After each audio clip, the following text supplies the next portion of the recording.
Ready, start. Mr. Vice Chairman, sir, when I was speaking yesterday, I was referring to the problem of devaluation. Stop. I said that devaluation of the rupee had not been done after careful consideration, that the government had not learnt any lesson from the past when the nation went in for devaluation not once but more than once. Stop. Out of ignorance and thoughtlessness, the government has resorted to devaluation. Stop. The foreign exchange position has not improved. Stop. Para. The main purpose of the devaluation was to bring about adjustment in the exchange rate. Stop. The main intention was to increase export and decrease imports. Stop. The main consideration was to bridge the gap in the balance of payments position. Stop.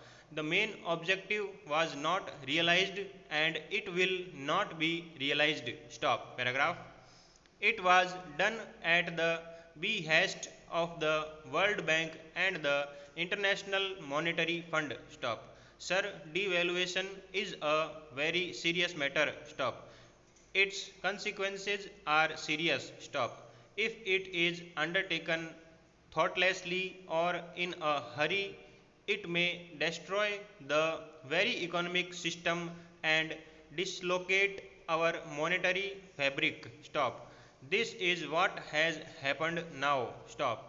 The benefits of devaluation are less, the disadvantages are more. Stop. As a result of the devaluation, what really has happened? Question mark. The prices have increased. Stop. The increase in the administered prices has acted as a catalyst. Stop. Already the nation is going through recession. Stop. Food production is in the negative. Stop.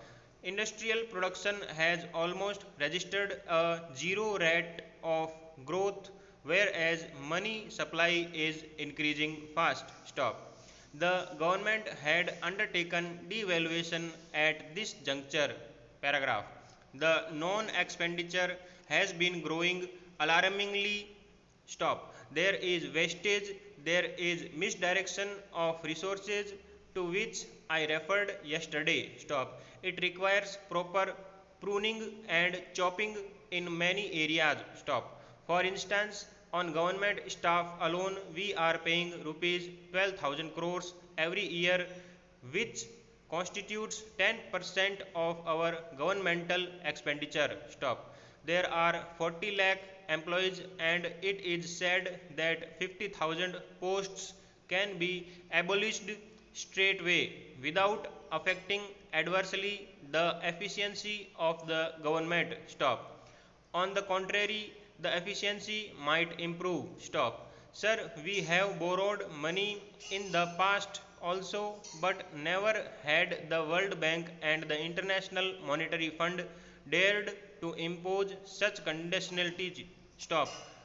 There were conditionalities, I know, but no such conditionalities as they are imposing now. Stop. Today, before these international institutions, before the Western world, India is appearing as if it were a country of Lilliput's. Stop.